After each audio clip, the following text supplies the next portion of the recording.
الحمد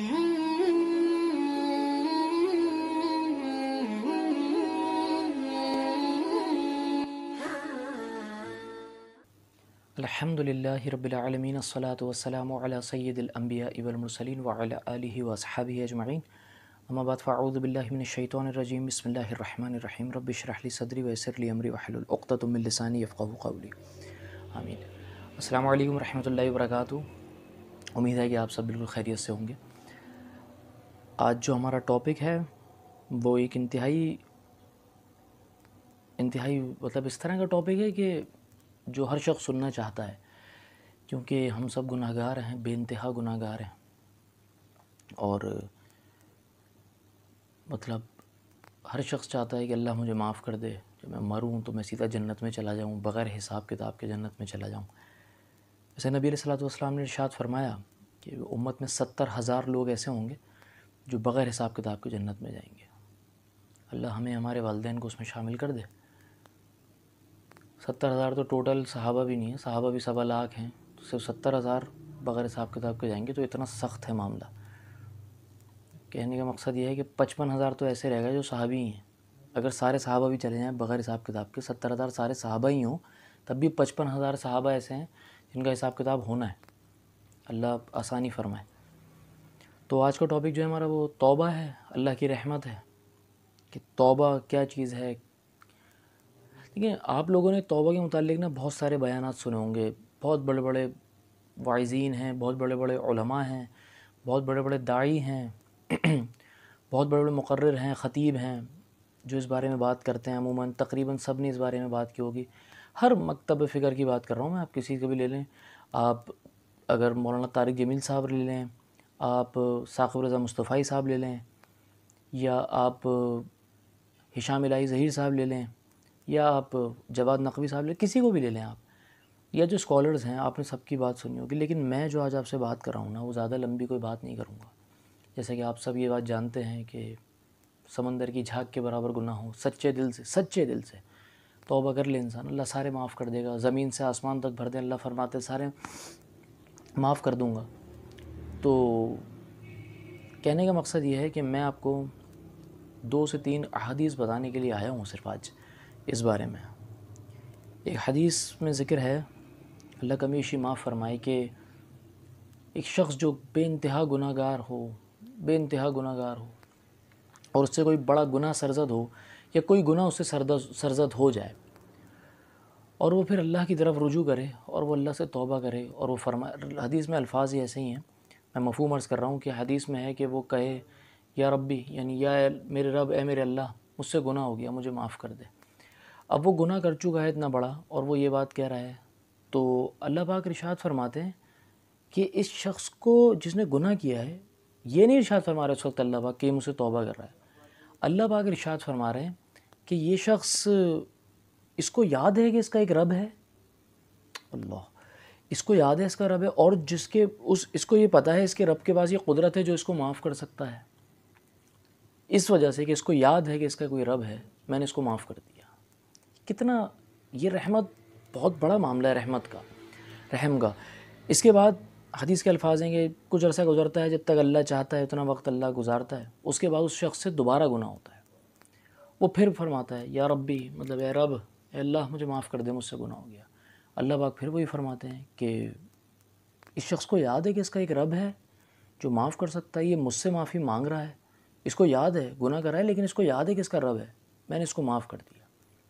کچھ عرصے بعد جب تک اللہ چاہتا ہے وقت گزرتا ہے، پھر اس سے گناہ ہوتا ہے اور وہ پھر توبہ کرتا ہے، اور اللہ پاک پھر وہی بات فرماتے ہیں۔ تو اللہ پاک سے یہ جو لوگ کہتے ہیں نا کہ بار بار کرنے سے توبہ قبول نہیں ہوگی، میں یہ اس پہ کوئی بوئی نہیں دے رہا ہوں، بڑھاوا کہ نہیں آپ تو گناہ کرتے رہو، لیکن میں یہ بتانا چاہ رہا ہوں کہ آپ کبھی یہ مت سوچنا کہ میں اللہ کی رحمت جو ہے نا وہ ختم ہو گئی، معاذ اللہ، ایسا نہیں ہے۔ اللہ کی رحمت، جیسے لوگ کہتے تھے نا کہ تجھے تو اللہ بخشے گا ہی نہیں، تو نے جو گناہ کر دیا، یا یہ تو اتنے گناہ کر چکا ہے، یا انسان خود سوچ لے کہ میں تو اتنا گناہ گار ہوں، مجھے تو اللہ معاف، بار بار توبہ کرتا ہوں، بار بار توڑ دیتا ہوں، بار بار کرتا ہوں، یا کرتا ہی نہیں ہوں، اتنا گناہ گار ہوں، یا کرتا ہوں توڑ دیتا ہوں، کیا میں بیوقوف تو نہیں بنا رہا نا، معاذ اللہ، ایسا نہیں ہے۔ دیکھیں، میں آپ کو ایک حدیث، دوسری حدیث جو ہے نا وہ میں آپ کو عرض کروں ایک، کہ یہ حدیث غالباً مسلم شریف میں ہے کہ ایک شخص جو ہے نا وہ کسی کے بارے میں یہ کہہ دیتا ہے کہ تجھے تو اللہ کبھی معاف نہیں کرے گا. عموماً ایسے کچھ مطلب ہارڈ اور ہارش قسم کے خطیب ہوتے ہیں نا کہ اس قسم کے لوگوں کو تو اللہ معاف ہی نہیں کرے گا, ناچ رہے ہیں گا رہے ہیں یہ وہ. میں ان کی وہ نہیں کر رہا ہوں, ناچ گانے والوں کی اللہ معاف کرے, بہت بڑا گناہ ہے وہ.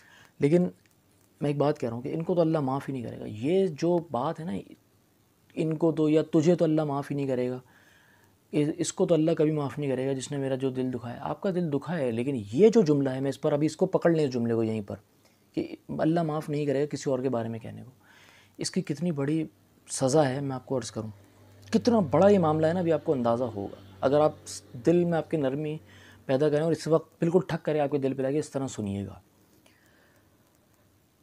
حدیث میں ہے کہ مفہوم عرض کر رہا ہوں, اللہ کبھی بھی معاف فرمائے, کہ جب کوئی شخص یہ کہتا ہے نا اس کو فلاں شخص کو تو اللہ معاف نہیں کرے گا, کوئی بھی آ جائے اس میں فلاں میں, کسی بھی طریقے سے کہا جائے, اس کا مقصد یہی ہے کہ اس کو معاف نہیں کرے گا, تو اللہ پاک کہتے ہیں کہ یہ کون ہے جو مجھ پر حکمرانی کر رہا ہے. اوئے ہوئے ہوئے, مجھ پر حکم, میرے جگہ حکم دے رہا ہے, مجھ پر حکمرانی کر رہا ہے.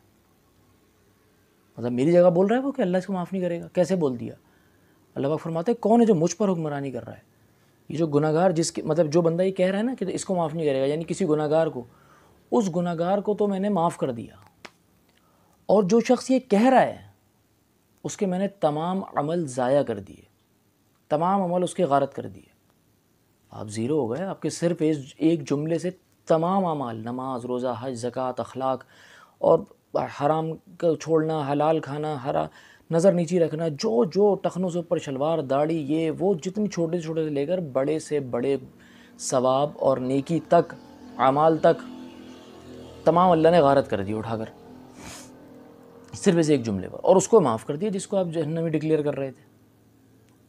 سمجھیں اس مسئلے کو, سمجھیں یہ کتنا خطرناک ہے. ہر کسی کے بارے میں, بلکہ کسی کے بارے میں بھی آپ ججمنٹل مت ہوں, آپ جج مت کریں. جج کرنے تو اللہ ہے, اللہ کی ذات ہے جج کرنے والی. میں کون ہوتا ہوں, آپ کون ہوتے ہیں؟ دوسری بات یہ, ہاں آپ کسی کو کچھ ایسا دیکھیں گے, کوئی عورت جو ہے وہ بے پردہ ہے, فحاشی کے اس میں ہے, عریانی کا معاملہ ہے, یا کسی مرد کو دیکھیں آپ جو شرابی ہے, زانی ہے, یا ایکس وائی زی کچھ بھی کرتا ہے, چور ہے, کچھ بھی ہے, جھوٹا ہے, تو آپ بولیں اللہ اس کو ہدایت دے, اس کے لیے دعا کر دیں اگر وہ مسلمان ہے. غیر مسلم کے لیے بھی یہ ہے, لیکن غیر مسلم کے لیے بخشش کی دعا نہیں کر سکتے آپ. بہرحال اس پر احتیاط کی ضرورت ہے. تو اچھا ایک حدیث میں اور عرض کر دوں کہ یہ حدیث جو میں بتا رہا ہوں یہ متفق علیہ ہے. متفق علیہ حدیث وہ ہوتی ہے جو بخاری اور مسلم شریف دونوں میں ہوتی ہے, کیونکہ یہ دو کتابیں صحیحین کہلاتی ہیں, یعنی ان دونوں کتابوں میں جتنی بھی احادیث ہیں وہ صحیح حدیث ہیں, اس میں ضعیف اور مطلب مرفوع اس طرح کی حدیث نہیں ہے. تو اس پر میں انشاءاللہ پھر کئی ویڈیو بنا دوں گا, یہ حدیث کا جو وہ ہے پورا, کہ صحیح حدیث کیا ہوتی ہے, حسن کیا ہوتی ہے, غریب کیا ہوتی ہے, ضعیف کیا ہوتی ہے, مرفوع کیا ہوتی ہے, ساری موضوع کیا ہوتی ہے, مرفوع کہہ رہا ہوں, موضوع روایت کیا ہوتی ہے, ساری چیزیں. تو وہ ایک ٹیکنیکل بحث ہے, لیکن خیر مطلب اس حوالے سے, احادیث کی فیلڈ کے حوالے سے, تو وہ اس حدیث میں ہے کہ اللہ کبھی بھی معاف فرمائے, کہ جو مطلب پہلے میں آپ کو ایک بات, اس حدیث سے پہلے ایک بات آپ کو عرض کر دوں کہ ہم جو آج توبہ ہم کر یہ سوچ رہے ہیں نا کہ یا اللہ تو مجھے معاف کرے گا نہیں کرے گا, یہ آپ اس طرح کا جو ہے نا وہ ایلیگیشن نہ کریں, اس طرح کی بات ہی نہ کریں, شک کا اظہار نہیں کریں. وہ تو کرے گا معاف, اللہ نے تو, اللہ کی رحمت جو ہے وہ بہت وسیع ہے, بہت وسیع ہے, آپ اور میں اس کو سوچ بھی نہیں سکتے ہیں. میں آپ کو بتاؤں نا کہ حدیث جو ہے نا وہ ایسی ہے کہ بنی اسرائیل میں ایک شخص تھا, یہ متفق علیہ حدیث ہے, بخاری مسلم دونوں میں ہے. بنی اسرائیل میں ایک شخص تھا, اس نے 99 قتل کیے. قتل بہت بڑا گناہ ہے, بہت بڑا. سب سے پہلا حقوق العباد میں سوال قتل کا ہے. اللہ پاک ارشاد فرماتے ہیں قرآن میں, جس نے ایک انسان کا قتل کیا وہ ایسا ہے اس نے پوری بنی نوع انسان کو قتل کر دیا, پوری انسانیت کو. تو اور اس نے 99 کیا تھا, یعنی سمجھ لیں 99 بنی نوع انسان نا, اس طرح ملٹی پلائی 99 سے کرتے ہیں. تو وہ اس شخص نے جو ہے نا وہ ایسا معاملہ ہوا کہ اس نے جو ہے نا 99 قتل کرے, اور 99 قتل کے بعد اس کے دل میں آیا توبہ کا خیال. تو اس نے کسی سے پوچھا کہ کوئی ایسا راہب, کوئی ایسا عالم, کوئی اس طرح کا بندہ ہے اس کے پاس میں جاؤں, اس سے بات کروں. کسی نے بتایا فلاں فلاں جگہ ہے, وہ چلا گیا. وہاں گیا تو اس نے اس راہب سے پوچھا کہ بھائی میں نے 99 قتل کیے ہیں اور میں توبہ کرنا چاہتا ہوں، کیا میری توبہ ہو سکتی ہے؟ اس نے بولا نہیں، لا، عربی میں لا کہتے ہیں نا کو، اور نعم کہتے ہیں ہاں کو۔ اس نے بولا لا، نہیں کر سکتا، نہیں ہوگی تمہاری توبہ۔ اس نے اس راہب کو بھی قتل کر دیا، مطلب اس نے اپنی سینچری مکمل کر لی، 100 کر دیا اس نے قتل۔ اس نے پھر کسی سے پوچھا کوئی ایسا ہے یہ وہ بندہ جس کے پاس میں جا سکوں توبہ کے لیے؟ اس نے کسی نے بتایا، کسی عالم کا۔ وہ سفر کرتے کرتے کرتے وہاں پہنچا، اس سے پوچھا کہ بھائی میں نے 100 قتل کیے ہیں، میری توبہ قبول ہو سکتی ہے؟ اس نے بولا بالکل ہو سکتی ہے، آخری وقت تک ہو سکتی ہے، دروازہ کھلا ہوا ہے توبہ کا۔ تو خیر اس نے اس کو جو ہے نا وہ توبہ کا بتایا، اور بتایا کہ فلاں فلاں جگہ اس طرح کا جاؤ، اور یہ وہاں تم جو ہے نا توبہ تمہاری ہو جائے گی، لیکن فلاں جگہ جہاں تمہیں جانا ہے وہ کون سی جگہ ہے؟ جہاں نیک لوگ رہتے ہیں۔ اپنی جہاں تم رہتے ہو وہاں مت جاؤ، وہاں کے حالات ایسے نہیں ہیں، تم سے توبہ جو ہے نا اس پر تم قائم نہیں رہو کہ دوبارہ ٹوٹ جائے گی۔ میں تمہیں فلاں فلاں جگہ بتا رہا ہوں، وہاں جاؤ، وہاں کے نیک لوگ ہیں، وہاں تم سے گناہ نہیں۔ اس نے سفر شروع کیا، سفر کرتے کرتے بیچ سفر میں مر گیا وہ۔ اب جہنم سے بھی فرشتے آ گئے اور جنت سے بھی، رحمت کے فرشتے بھی آ گئے، عذاب کے بھی۔ عذاب کے فرشتے کہہ رہے ہیں اس کو ہم لے کر جائیں گے، رحمت کے فرشتے کہہ رہے ہیں اس کو ہم لے کر جائیں گے۔ رحمت کے فرشتے کہہ رہے ہیں کہ اس نے تو توبہ کی ہے اس لیے ہم اس کو لے کر جائیں گے۔ عذاب کے فرشتے کہہ رہے ہیں کہ توبہ کے بعد اس نے کوئی ایک نیکی نہیں کی ہے، ذرا سی، کس بنیاد پر لے جاؤ گے اسے جنت میں؟ اللہ نے ایک فرشتہ زمین پر بھیجا، حدیث میں، جو انسانی شکل میں، جو ان کے بیچ میں منصف بن گیا، جج بن گیا، کہ ان کے بیچ میں فیصلہ کرانا ہے، دونوں طرح کے فرشتوں کے بیچ میں۔ دونوں نے اپنا اپنا مقدمہ رکھا۔ تو فرشتے نے، اللہ نے اس کو علم دیا ہوتا اس بات کا، بولا کہ بھائی تم ایک کام کرو، زمین کو ناپو، اگر یہ اس جگہ سے قریب ہے جہاں سے چلا ہے تو یہ جہنم میں جائے گا، اگر اس جگہ کے قریب ہے جہاں یہ اللہ کے راستے میں جانا چاہ رہا تھا تو یہ جنت میں جائے گا۔ تو وہ اس کے قریب نکلا جہاں وہ جانا چاہ رہا تھا، وہ جنت میں لے گا اس کو، رحمت کے فرشتے لے گئے۔ لیکن ایک بات یہاں پر آتی ہے کہ کیا یہ محض اتفاق ہے کہ وہ جگہ اس کے قریب تھا؟ وہ ایسا نہیں ہے، اتفاق نہیں ہے۔ اللہ کے یہاں جو ہے نا وہ اتفاق یا تکے نہیں چلتے، اللہ پاک کی ہر چیز پلانڈ ہے، اللہ پاک کا نظام ہے۔ وہ پلانڈ کیا ہے؟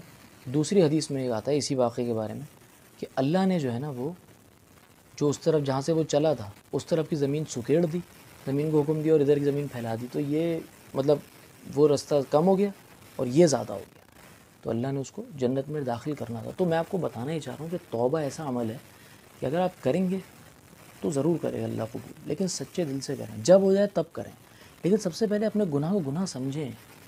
بہن کا مال، بہن کی جو وراثت میں حق ہے اسے ہڑپ کر کے آپ اس کو گناہ ہی نہ سمجھو، یہ بولو کہ میرا حق تھا، میرے تو بہن کا تو وہ حق تھا جو اس کو شادی میں دے دیا، ایسا نہیں ہے۔ شادی میں دیا جانے والا مال الگ ہے، ماں باپ کے دنیا سے چلے جانے کے بعد ٹوٹل جو ماں باپ کا حق ہے اس میں 2 حصے بھائی کے ہیں، ایک بہن کا، یا یوں کہہ لیجیے ایک بھائی کا ہے تو بہن کا آدھا ہے، تو وہ حق ہے، وہ اس وقت ہے، شادی میں دے دیا تھا ایسا نہیں، وہ حق اس وقت موجود ہے۔